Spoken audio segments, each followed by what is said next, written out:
আজকের কথা, একটা উইশও করলা না। আজকে কি আজকে কি কি কি কি রে? স্পেশাল মোমেন্টে উইশ করবো বলেই এতক্ষণ করিনি। হ্যাপি বার্থডে,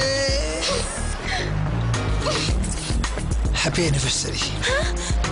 তুমি এই দিনটাতে প্রথম আমাকে শাড়ি পরে দেখেছিলে, বলেছিলে এরপর থেকে আজীবন তুমি এই দিনকে বিশ্ব শাড়ি দিবস হিসেবে পালন করবে।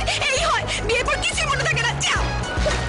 ভাইয়া, এত কিছু মনে রেখে জীবনে চলবেন কি করে? কিছু জিনিস মনে রাখার দায়িত্ব বাংলালিংক টাইমার এসএমএস কে দিয়ে মনের আনন্দে ভুলে থাকুন সবকিছু। টাইমার এসএমএস কিভাবে সেট করবেন জানতে হেল্প লিখে এসএমএস করুন 8899 নাম্বারে। ঠিক সময় মতো আপনার এসএমএসটি পৌঁছে যাবে প্রিয়জনের কাছে সেই বিশেষ দিনে। হ্যালো, তুমি তো আজ উইশ করার কথা ভুললে না। যেখানে দিন বদলের চেষ্টা, সেখানেই বাংলালিংক।